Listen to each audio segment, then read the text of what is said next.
Aujourd'hui, nous recevons Paul Zetaoui, anesthésiste à Bicêtre, en région parisienne, à Paris même. Et il va nous traiter d'un sujet particulièrement d'actualité. Peut-être que pas mal d'entre nous ne sont pas complètement au courant de cette actualité. Et il s'avère que c'est un sujet particulièrement d'actualité et émouvant, effectivement, contrairement à ce qu'on peut penser sur un sujet qu'on peut peut-être penser un petit peu... bon, mais oui, il y a plein de neuf. Donc, merci d'avoir accepté notre invitation. Et puis, je fais la parole. Merci d'avoir présenté le sujet, parce que clairement, c'est un sujet qui est très mouvant, qui évolue très vite. On pense que c'est un sujet qui est figé, mais pas du tout. J'ai axé la présentation sur 3 points essentiellement importants, qui sont, aucun conflit d'intérêt dans cette présentation, bien sûr, qui sont les nouvelles recommandations sur la ponction lombaire publiées par la HAS conjointement avec la SFAR, qui vont apparaître vraiment dans les jours qui viennent. Deuxièmement, ce qui va intéresser sûrement beaucoup de gens, ce sont les nouvelles options thérapeutiques. Et enfin, ce qui va nous concerner de plus en plus, c'est la prise en charge des patients qui ont des syndromes d'hypotension intracrânienne qui ne sont pas liés à un acte médical. Donc on va essayer de faire les 3 problèmes à la suite. Premièrement, les recommandations de la HAS, donc c'est des recommandations communes HAS-SFAR, je le répète, et je reprends cette méta-analyse du Lancet d'il y a maintenant quelques mois, qui montre que l'incidence des céphalées, des syndromes post-brèche après ponction lombaire, dans une méta-analyse où il y a 31 000 patients, reste très élevée. Avec une aiguille de Quink, c'est 11%. Les aiguilles dites atraumatiques, qu'elles soient de Sprout ou de Whittack, on est à 4%. Et vous voyez un risque relatif qui est à 40%, et donc quelque chose qui est strictement lié au matériel utilisé. Cette méta-analyse confirmait d'autres méta-analyses, et ceci nous a conduit à proposer donc ce référentiel qui s'intitule Prévention et prise en charge des effets indésirables pouvant survenir après une ponction lombaire. J'ai travaillé avec Anne-Isabelle Bachir, que tout le monde connaît à la SFAR, Claire Paquet, qui est nouveau professeur, jeune professeur de neurologie, docteur Guidir Tamazous, qui est pédiatre, qui était extrêmement important pour nous, moi-même, et puis un groupe de travail qui a été confié à des jeunes qui ont fait toute la littérature. Et ces recommandations ont été construites réellement comme des RFE, et on peut les considérer comme étant des RFE en pratique. Toutes ces recommandations, c'est un fait nouveau et intéressant. Ce qui a valu le sceau de la HAS, c'est qu'elles ont été signées et approuvées par toutes les spécialités médicales concernées, c'est-à-dire les neurologues, les néphrologues, ont tous signé qu'ils étaient d'accord sur ce qui était écrit là-dessus. Et en respectant les principes de l'évidence de médecine, chez l'adulte et chez l'enfant, et chez l'enfant, ça a été très difficile à admettre au pédiatre, on a écrit les modalités de réalisation de la ponction lombaire, le type d'aiguille à utiliser, la prévention des complications et, si jamais elles arrivent, la façon de prendre en charge ces complications. Je vais résumer en très peu de choses. Le consensus international, c'est que c'est une aiguille de type atraumatique, donc Sprout ou Whittack, d'un diamètre maximal de 22 gauges noir avec un introducteur. Et on rappelle l'absence d'indication du repos forcé au lit, l'absence d'indication de l'hyperhydratation, le total inintérêt du proclive prolongé, et enfin, et ça n'a pas été un mince travail, c'est de rappeler les règles d'asepsie qui doivent prévaloir à la réalisation d'une ponction lombaire. Donc vous voyez, ceci peut paraître, revenir en arrière, ceci peut paraître simple, mais ça a été un travail qui est maintenant à peu près clairement codifié, et on sait comment on doit faire actuellement en France une ponction lombaire. On pourra peut-être y revenir durant les questions. Deuxième grand chapitre que je vais développer, ce sont les nouvelles options thérapeutiques, avec le bloc du grand nerf d'Arnold, du grand nerf occipital d'Arnold. Deuxièmement, ce qui est probablement moins connu déjà au niveau de l'anatomie, c'est le bloc du ganglion sphénopalatin. Et troisièmement, ce qui va être une surprise pour beaucoup d'anesthésistes, des nouveaux traitements médicamenteux. Ce sont des médicaments d'usage courant en anesthésie, nouveaux traitements médicamenteux, des syndromes d'hypotension et des brèches durales. On commence par le premier, le nerf du nerf d'Arnold. Donc c'est le grand nerf occipital. C'est une branche sensitive de C2 qui va recevoir des anastomoses de C1 et de C3. Quand ceci est constitué, ça représente le plus gros nerf sensitif de l'organisme, donc c'est un gros nerf, il est difficile de ne pas le voir. Son mécanisme d'action n'est pas très clairement précisé. On sait que c'est rapporté extrêmement efficace dans les pures névralgies d'Arnold, mais les auteurs ont tenté de réaliser ce bloc dans le traitement des céphalées post-brèche avec une efficacité qui n'est loin d'être nulle. Ce qu'on sait, c'est qu'il y a probablement une petite branche de ce nerf qui, au niveau ici de son émergence, retourne en intracrânien et qu'elle innerverait la partie postérieure des méninges intracrâniennes. C'est un gros nerf qui passe ici, vous le voyez, à côté de l'artère occipitale, et donc on a un point de repère extrêmement facile en échographie. 5 publications sur le sujet, 70% d'efficacité globale. Malheureusement, les études ne sont pas d'une qualité méthodologique absolue, donc c'est pour ça qu'on va mettre une notation qui est un petit peu moyenne pour ce type de choses. On en a fait un certain nombre. Dans notre expérience, où nous, on a fait beaucoup de blocs pour des névralgies d'Arnold avec des bons résultats, l'efficacité, elle est à 50% à peu près. Peut-être qu'on le fait mal, peut-être qu'on le fait, parce que je le fais sous échographie, trop près de l'artère et donc trop à distance de l'émergence du nerf, et probablement que si on se rapprochait de son émergence au niveau de la lame de L2, peut-être qu'on aurait des meilleurs résultats. Mais dans tous les cas, il n'y a pas de contre-indication. Ça peut être fait quand les patients ont une contre-indication au bout de patch, et quelques patients seront guéris et un certain nombre d'entre eux seront améliorés avant de faire autre chose. Deuxième bloc intéressant, le bloc ganglion sphénopalatin. Je sais que probablement la majorité des collègues ne savent pas ce que le ganglion sphénopalatin. C'est un ganglion extrêmement complexe qui est situé au fond des fosses nasales, au niveau du cornet moyen. Il est responsable d'une innervation sympathique et sensitive des fosses nasales. C'est une petite masse à peu près la taille d'un grain de blé qui est appendue sur le nerf maxillaire, donc une branche du V2 qui est à la fois sensitive, sympathique et moteur. Il reçoit les efférences du 7, il reçoit les efférences qui viennent du plexus cervical sympathique et il reçoit des filets qui viennent du pneumogastrique, donc parasympathique. Et on suppose que c'est son action au niveau du parasympathique qui explique l'action sur les céphalées. Vous voyez qu'on a un tout petit ganglion, mais qui est un carrefour extrêmement complexe au niveau de l'innervation.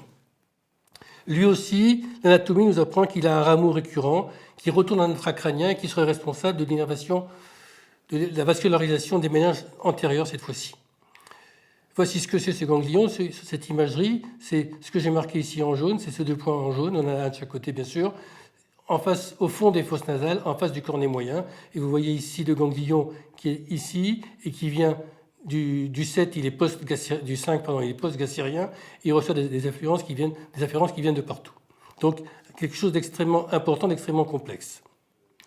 Comment on peut le bloquer? Ça, c'est la technique qu'utilisent les gens qui font de la douleur. C'est un blocage sous radioguidage. Ce n'est pas ce que je vous demande de faire, c'est trop compliqué. Il existe des blocages avec des instillations par des petites canules spéciales qui s'appellent Sphénocat ou TX360E. Ce n'est pas disponible chez tout le monde et ça a un coût qui n'est pas négligeable. Ce que je vais vous proposer, c'est quelque chose qui est paru dans 2 ou 3 publications. C'est des choses que l'on connaît très bien en médecine, que les gestionnaires maîtrisent très bien. C'est le gros coton-tige qui sert à nettoyer la bouche des patients quand ils sont en réanimation. Ces cotons-tiges, on va les imprégner avec de la xylocaïne visqueuse et on va injecter dans le canal ici, une fois que c'est bien en place, bien au fond des fosses nasales, on va injecter. Dans les littératures, c'est de la 4%. Nous n'avons pas en France de xylocaïne à 40 mg par millilitre.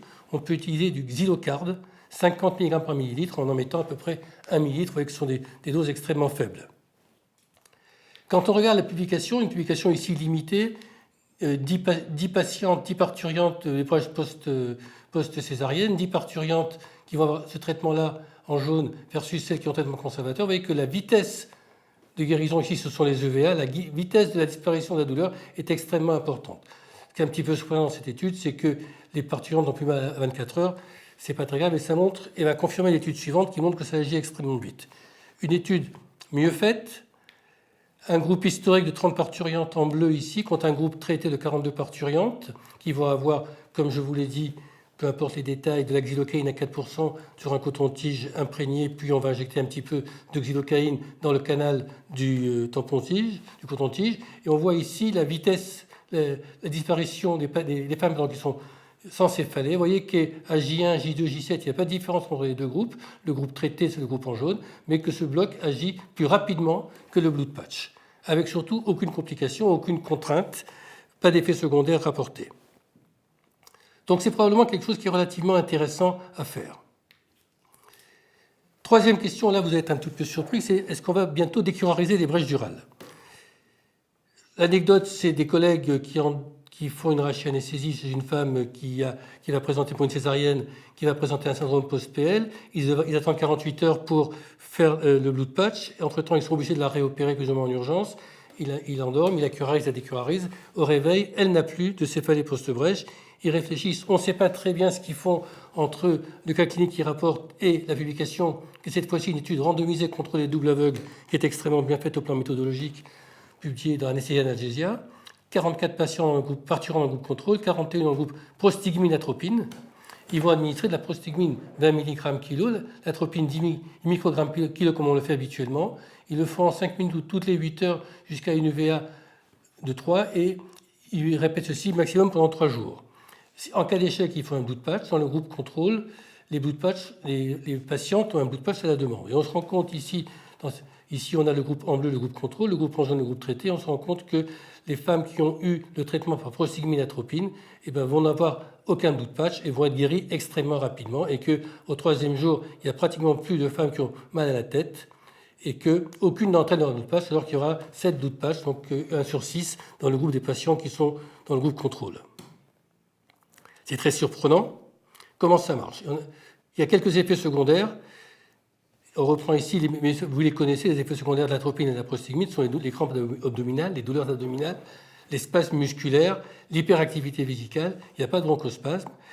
Nous, on a essayé d'en faire. Clairement, il ne faut pas faire comme on fait une décarbonisation bloc opératoire. Les patients ne dorment pas.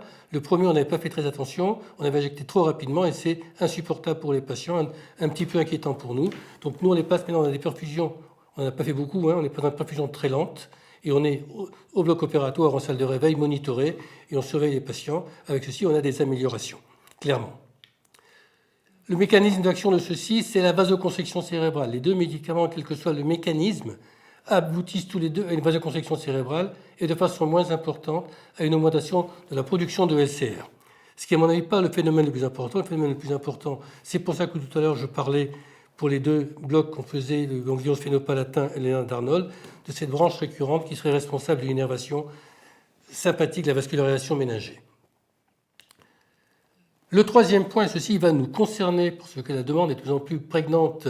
On sait qu'un nombre extrêmement important de céphalées aiguës, qu'elles soient classiques, qu'on appelle les whiplash en anglais, le coup du lapin en français, ou des céphalées chroniques, sont secondaires à des hypotensions du LCR. Et là, actuellement, c'est clairement l'IRM qui fait le diagnostic de ces pathologies chez les patients qui ont des céphalées extrêmement importantes et qui ont toutes les caractéristiques d'une céphalée posturale, mais qui n'ont jamais rencontré un anesthésiste ou un neurologue. Donc on a des images très précises pour ceux que ça intéresse, les neuroradiologues connaissent bien. Ceci permet en plus de préciser le niveau de la brèche, qui peut être lombaire, c'est assez banal, thoracique, c'est un peu plus rare, ou cervicale. Et on sait maintenant par les études systématiques que certains patients ont plusieurs brèches. Et donc, voici ici des images d'une brèche en T6, antérieure en T6, donc, qui est une brèche spontanée, probablement sur un petit ostéophyte ici au niveau de la vertèbre. Et de façon encore plus spectaculaire, cette image, très belle image, qui montre une brèche en T1, T2, spontanée, sans avoir rencontré de docteur qui a mis une aiguille quelque part. Excusez-moi. Il fait extrêmement chaud. Donc la question qui était posée il y a quelques années dans un papier d'Anesthésie Analgesia, c'est quelle doit être la place, le rôle des anesthésistes dans la prise en charge de ces patients qui ont des syndromes d'hypotension typiques avec des brèches à des niveaux atypiques. Et clairement, c'est notre travail à nous de les prendre en charge parce que nous sommes les spécialistes de ces problèmes. Il n'y a que nous qui savons mettre en place ces aiguilles. Il n'y a que nous qui savons faire des bouts de patch. Et depuis qu'on a ouvert cette activité dans le département et qu'on a, avec les collègues neurologues, radiologues, tout ceci mis en place, et en 8 mois, on a fait 3 bouts de patch cervicaux et j'ai écrit 2, mais un bout de patch thoracique, mais j'en ai fait un deuxième ce matin. Vous voyez qu'entre moi, l'activité est relativement importante. Donc vous voyez qu'on a, sur un sujet qui paraissait un petit peu figé, la brèche durale, je n'ai pris que 3 points à développer, qu'il y a beaucoup de choses qu'on peut pouvoir interroger actuellement. Et si, dans l'état actuel, il faut encore dire que, et pour combien de temps, le blue patch est probablement le traitement le plus efficace de la brèche durale, on doit porter notre attention à la bonne parole pour dire aux collègues médecins en dehors des blocs opératoires qu'il y a du matériel et des recommandations à suivre, et ceci, il faut aller les voir et leur dire. Deuxièmement, on sait qu'il y a des nouveaux traitements et qu'ils ne sont pas dangereux, pas très difficiles à utiliser. Et comme on a un petit peu débroussaillé le terrain devant vous, l'atropine prostaglandine, ce n'est pas comme au bloc opératoire, ça se fait lentement. Et ces traitements sont probablement efficaces. Et ce n'est pas la peine d'attendre 48 heures pour faire le bout de patch, en plus s'il y a anticoagulant ou pas. Et troisièmement, le dernier point, c'est nous devons prendre en charge ces patients qui ont des hypotensions spontanées à des niveaux atypiques. Voilà un petit peu en 3 points des choses nouvelles sur ce sujet. Merci Paul. Effectivement, je pense que pas mal d'entre nous, moi la première, n'aurait pas imaginé qu'il y avait toutes ces choses évolutives sur ces traitements. Tu as parlé tout à l'heure des recommandations HAS auxquelles la SPAR a participé. Donc, tu as évoqué un certain nombre de choses qui ne sont plus nécessaires, le repos, lit, le Proclif. Est-ce qu'il y a du nouveau du côté peut-être des traitements? Une fois que le syndrome post-PL est là, est-ce qu'il y a du nouveau de ce côté-là? Absolument. Absolument. Il y a des choses qui ont été écrites. Je n'ai pas pu les présenter directement, mais on avait préparé la diapositive. Donc, on a fait un petit peu le tour des traitements, et vous avez ici les traitements qui sont habituellement efficaces. Le blood patch, les patchs aux colloïdes, et peut-être qu'on devrait en faire peut-être un peu plus souvent. La littérature montre que, et moi j'en fais chez les patients qui ont par exemple qui ont des sérologies positives à hépatite virale ou HIV, sans savoir si j'ai raison ou pas, mais ça importe peu. J'injecte que des colloïdes, ça marche aussi bien que le sang, et le traitement de base c'est le paracétamol. On pourrait ajouter pas d'autres traitements dans cette catégorie-là, ça marche à tous les coups. Le paracétamol, tant qu'on en donne, ça marche. Les traitements dont l'efficacité est discutable. Les corticoïdes, on ne sait pas très bien. Il y a certaines littératures, par exemple sur le synactène, il n'est plus disponible. Il y a d'autres formes de corticoïdes qui sont utilisables. On ne sait pas si ça marche. Je crois qu'il faut tirer un trait sur la caféine. Clairement, ce médicament ne marche pas, bien que ce soit un vasoconstricteur cérébral. Personne ne connaît la posologie qu'il faut administrer. Ça a des effets secondaires.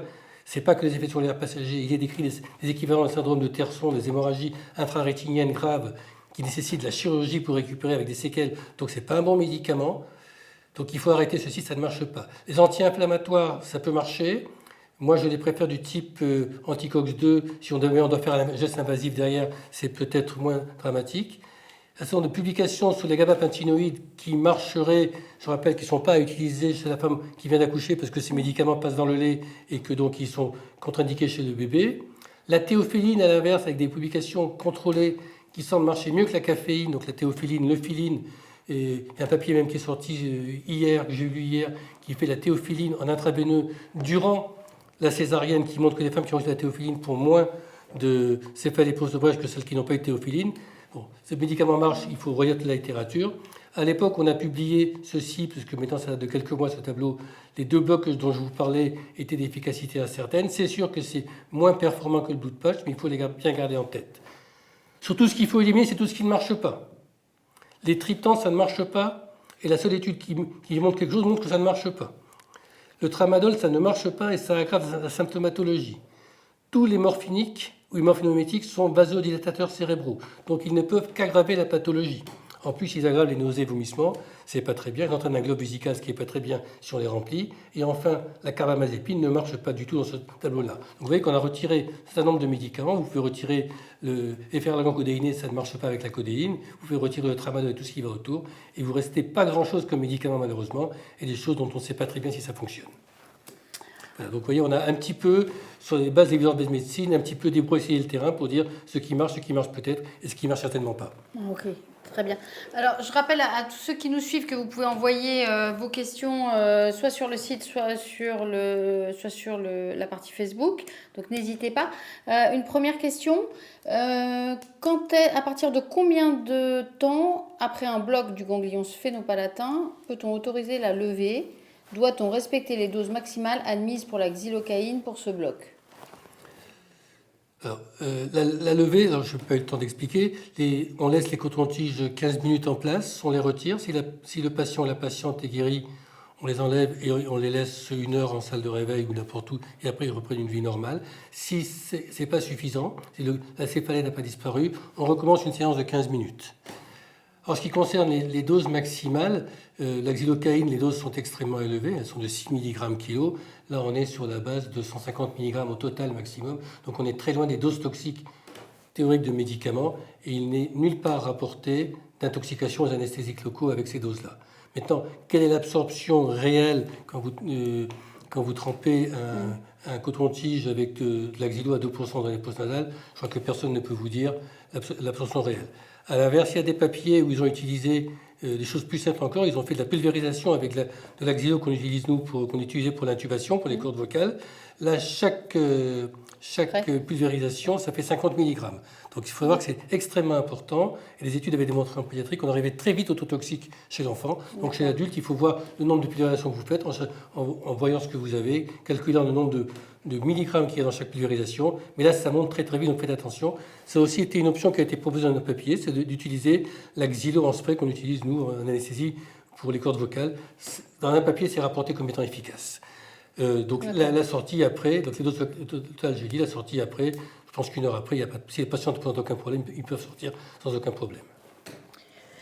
Alors, une autre question, finalement, sur quels critères ou quelles indications propose-t-on en blood patch? Est-ce qu'on peut imaginer, on va peut-être si on se met en obstétrique par exemple, ou en post-péri, peu importe, est-ce qu'on peut imaginer une espèce d'algorithme étape par étape? Clairement, je pense qu'il va falloir qu'on revoie la façon dont on travaille, très clairement. C'est-à-dire qu'il est recommandé pour l'instant de ne pas le faire tout de suite, d'attendre 24 à 48 heures. Je pense que cette fenêtre de 24 à 48 heures, c'est la fenêtre pendant laquelle on va pouvoir utiliser ces techniques alternatives qui n'ont pas d'effets secondaires, qui n'ont pas de toxicité, qui n'ont pas de comorbidité. Donc si on fait une brèche à une parturiente et on sait, après les travaux de Coquille et le papier que je vous ai montré, qu'on sait très rapidement, au bout de 8-10 heures, celles qui vont avoir la maladie ou pas. Il y a un travail qui avait mesuré l'apparition des symptômes toutes les heures chez un groupe d'une centaine de parturientes qui va présenter des céphalées. Au bout de la 12e heure, on a 100%, on sait 100% des femmes qui vont avoir ce problème. Donc au bout de 12 heures, 18 heures, on sait qui va avoir le problème. Donc je pense là on peut commencer de choses extrêmement simples. Le plus simple, techniquement parlant, c'est de l'axylocaïne dans les fosses nasales. Un peu plus d'entraînement, un peu plus compliqué, probablement chez une femme enceinte qui vient d'accoucher avec une césarienne, de la mettre sur le ventre, c'est peut-être pas toujours très facile et ça demande un petit peu plus d'expérience. Donc je pense qu'on peut, dans l'intervalle de temps, essayer ce traitement. On peut le faire une fois, 2 fois. Si ça ne marche pas, ça ne change rien. Vous avez probablement soigné un certain nombre de patients. Il va vous en rester quelques-unes à traiter, avec lesquelles vous pouvez proposer un traitement habituel, qui est le blood patch. Mais clairement, on va devoir revoir nos stratégies de prise en charge des patients, parce que ces traitements ne sont pas onéreux, n'ont pas de risque et sont très faciles à réaliser. Ok, donc effectivement une avance par stratégie et peut-être une avance peut-être un peu plus précoce, c'est-à-dire de faire un peu plus attention. Si au bout de 12 heures on sait ce qui va se passer, peut-être pas non plus attendre que les choses soient déjà extrêmement installées pour pouvoir démarrer, on va dire, ces traitements qui sont peut-être des petits moyens, sans chercher à les dévaloriser, mais des petits moyens qui peuvent peut-être aussi éviter d'enclencher... Le blood patch, c'est quand même un acte invasif qu'on fait au bloc opératoire. Ça consomme du temps, de l'argent de l'anesthésiste et il y a une morbidité. Pour l'instant, il n'y a pas de mortalité rapportée, heureusement. On peut se passer dans des choses extrêmement simples qui sont des tamponnements. Je rappelle au moins 2 papiers qui montrent que pratiquement à la 24e heure, on sait toutes les patientes qui vont avoir la maladie. Donc en étant un petit peu attentif, on va pouvoir dire cette patiente-là, on va la dépister, on a fait une brèche, elle aura la maladie. Celle-là, elle a eu une brèche, mais elle ne fera pas la maladie. Avec une thyroïde, c'est à peu près assuré, avec une aiguille de rachis anesthésie 25-27 gauche, c'est plus rare bien sûr. Et on va pouvoir donc dépister ces patientes et mettre en place une stratégie très précoce pour celles qui vont avoir la maladie. Il n'y a aucun risque. On les garde 24 heures et si jamais elles ont la maladie et qu'elles ne sont pas guéries, on passe au traitement habituel avec le blood patch. Voilà. Et on va éviter, je pense, beaucoup de blood patch. Et l'étude est à faire, savoir combien de blood patch on aurait évité. Cette étude n'a pas encore été faite, bien sûr. Ok. Petite question, est-ce que vous faites une émoque systématiquement avant un blood patch? Non, ça ne sert à rien. On l'a écrit dans d'autres papiers. Ça ne sert à rien. Il n'est pas nécessaire de faire une émoque dans un blood patch. Ok. Donc jamais. Encore des questions. Place des alpha-agonistes, clonidine et kétamine. 2 questions en fait. Je réfléchis, je n'ai lu aucun papier, et je pense avoir lu après toute la littérature sur le sujet, qui fasse écho de ces 2 médicaments dans le traitement de la céphalée post-brèche. La kétamine, c'est pas logique, puisque ça va augmenter le débit sanguin cérébral, donc ça va augmenter la maladie. La dexmet ou la catapressant, ça devrait peut-être avoir un effet favorable, mais je n'ai pas lu de papier, peut-être que je n'ai pas tout lu, mais je n'ai pas lu de papier, donc je n'ai pas d'opinion. Donc la kétamine, je ne serais pas favorable. La dexmet, on peut supposer que ça va baisser un petit peu le débit sanguin cérébral, ou le normaliser en tout cas, donc ça pourrait avoir un effet, mais c'est un médicament de latence longue qui ne serait peut-être pas totalement indiqué. Mais peut-être que c'est indiqué, mais je n'ai pas d'idée. Donc clairement, en tout cas, je n'ai rien lu sur le sujet. Ok. Alors, des questions peut-être plus techniques. Une question sur. Tu as parlé des blood patch sans blood, sans sang, à la gélatine. Et donc, une question sur comment techniquement c'est fait. Et une autre question aussi un peu plus technique combien de cc de sang dans les blood patch? Et sur combien de minutes? On va commencer par les gélatines. Moi, j'en ai un certain nombre, une vingtaine personnels qu'on n'a toujours pas publié, puisque les collègues de Lyon ont publié quelques cas cliniques. On avait travaillé avec eux, donc on n'a pas publié parce que c'est déjà connu. Il y a un certain nombre de publications. Moi, j'utilise les hydroxyéthylamidons, qui sont des médicaments pour lesquels il y a des études qui montrent l'absence de toxicité sur la moelle du rat nouveau-né ou je ne sais pas trop quoi. Donc ces médicaments ne sont pas toxiques. Et on injecte globalement plus qu'on injecterait si on faisait du sang. L'avantage, c'est que c'est, surtout chez les patients qui sont difficiles à prélever, ça existe. Je me souviens un jour avoir été obligé de prendre une jugulaire externe pour un bout de patch. On ne trouvait pas de veine chez ce patient-là. Donc c'est plutôt un volume de 30 à 35 millilitres, injecté lentement, c'est-à-dire 2-3 minutes.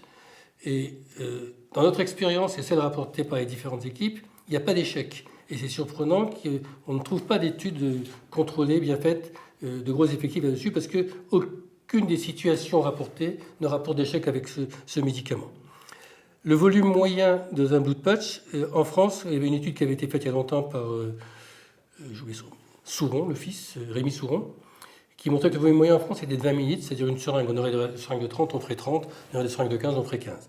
Maintenant, il existe deux études contrôlées, une étude sud-coréenne, une autre étude je ne sais plus d'où, qui montre que quand on compare par exemple 12,5 et 25 et 10 et 20, il n'y a pas de différence entre les gros et les petits volumes. Donc je pense qu'il n'est certainement pas nécessaire d'aller au-dessus de 20 en première intention et qu'on peut se limiter dans la majorité des cas entre 12 et 15 millilitres. Je rappelle que le premier blood patch fait par Gromley, c'était 3 millilitres, il était efficace. Ok. Le temps, donc on met maximum 2 minutes, c'est pas la peine d'aller très très lentement. Il faut prévenir les patients qui peuvent avoir mal, des douleurs dans les fesses, sous les côtes et puis dans le dos, ou en injection. Et ça se passe beaucoup mieux comme ça. Ok. Une autre question qui rejoint la question sur l'hémoculture, doit-on faire une NUM et une CRP avant un blood patch? Jamais, j'en ai jamais fait. Maintenant, il faut un examen clinique des patients. C'est-à-dire que ce qu'on a eu ce matin, par exemple, c'est une patiente qui nous a appelé pour un blood patch. J'étais avec l'interne, on est parti l'examiner, on a dit on ne fait pas le blood patch, parce qu'on n'est pas sûr que c'est ça qu'il faut traiter comme maladie. Éliminer la méningite d'abord, parce qu'il y a des méningites qui peuvent apparaître en 2 temps, et si ce n'est pas une méningite, je n'ai pas la réponse pour l'instant de ce patient. On s'en occupera pour le blood patch. Donc il faut aller voir les patients, les examiner, vous montrer des docteurs, et quand le diagnostic que vous retenez est bien celui d'hypotension intracrânienne, et qu'il n'y a pas de maladie associée, entre autres de maladies infectieuses, on peut aller faire de blood patch. Je me souviens d'avoir un patient qui était proposé pour un blood patch, il y a une quinzaine d'années de ça, avoir fait une fonction lombaire, montrer que c'était une méningite. D'accord. Alors, est-ce qu'il y a une place pour le blood patch préventif? C'est-à-dire qu'on sait qu'il y a la brèche et en fait, on agit en préventif. Je n'ai pas posé cette question parce que la littérature elle est totalement confondante. Premier papier, c'est Barbara Scavone dans un essai géologique qui était une défenseuse du blood patch préventif, disant qu'il y avait à peu près autant de parturientes qui étaient céphalalgiques, mais elles étaient moins céphalalgiques, l'intensité est moins importante et pendant moins longtemps. Quelques années après, la même Barbara Scavone a écrit dans un Estanage que ça ne servait à rien. Donc c'est un petit peu compliqué. Un papier publié par Stein, je crois que c'était le British, il y a plus récent, en 2012, a montré qu'il y avait un effet préventif du blood patch. Donc je pense que chez nous, moi je ne suis pas amateur, mais je pense qu'ils font des blood patch préventifs. Voilà. Mais la littérature actuellement, elle n'est pas très claire s'il faut en faire ou pas. Donc, je pense que quand vous avez fait une brèche avec une butyrie, vous êtes sur place, vous injectez par votre cathéter avant de partir, en coupant le cathéter à quelques centimètres, sinon c'est très difficile à injecter. Et je pense qu'il faut les faire. Mais on ne peut pas s'appuyer sur une littérature précise, parce qu'il y a 3 papiers ou 4 papiers qui disent 2 par 2 l'inverse l'un de l'autre. D'accord. Alors visiblement, les gens sont inquiets sur le risque infectieux. Ça va être la dernière question. Est-ce qu'il n'y a pas un risque infectieux pour le patient sur ces blood patch? Si vous faites ça dans des conditions d'asepsie parfaite, comme si vous mettiez un cathéter central, moi j'ai plusieurs dizaines, peut-être centaines de blood patch, on n'a rapporté aucun effet infectieux rapporté. Il y a des complications mécaniques du blood patch, il est décrit des complications mécaniques, des compressions médulaires, il y a des patients qui n'étaient pas aptes à recevoir ceci. Je n'ai pas le souvenir qu'il y ait des infections rapportées après le blood patch quand c'est fait très correctement, qu'on le fait nous en France. Il y a des endroits où c'est fait à peu près n'importe où dans les services. En France, nous on les fait en bloc opératoire, comme si on faisait une péridurale, comme si on mettait un cathéter central. Je ne m'habille pas pour un blood patch, je ne mets pas de casaque pour mettre un blood patch. Ok, alors une dernière question. Céphalée post-rachis versus post-péridurale sont-elles prises en charge par les mêmes moyens? Peut-être c'est une illusion. Il y a deux choses différentes. À l'inverse du papier qu'on évoquait tout à l'heure, qui avait été publié par l'équipe de la Pitié, je pense qu'il y a une petite erreur méthodologique dans leur papier. Les grosses aiguilles font des gros trous. Les gros trous sont plus difficiles à bouger que les petits trous. Donc je pense que le traitement ne doit pas être le même. Si on peut, quand on regarde bien, des patients qui ont des brèches avec des syndromes post-PL avec des rachis 27 gauche, généralement ce sont des céphalées pas très intenses et qui, dans un certain nombre de cas, guérissent spontanément. Les céphalées avec des aiguilles de Thioï 17 ou 18 gauche, elles guérissent rarement spontanément. Okay. Donc celles qui sont faites avec des aiguilles de Thioï, je pense qu'il faut les prendre en charge de façon agressive. Et on peut attendre un petit peu 2 ou 3 jours pour les céphalées moins importantes dans le cadre des aiguilles avec des rachis anesthésie 25 ou 27 gauge. Eh bien, on va s'arrêter là. Merci beaucoup, Paul, pour nous avoir fait partager ces actualités et cette expérience. Je vous rappelle qu'on se retrouvera à la rentrée pour une première émission le 3 septembre sur la protection myocardique, donc le risque cardiaque en chirurgie non cardiaque, avec le professeur Jean-Luc Fellahi.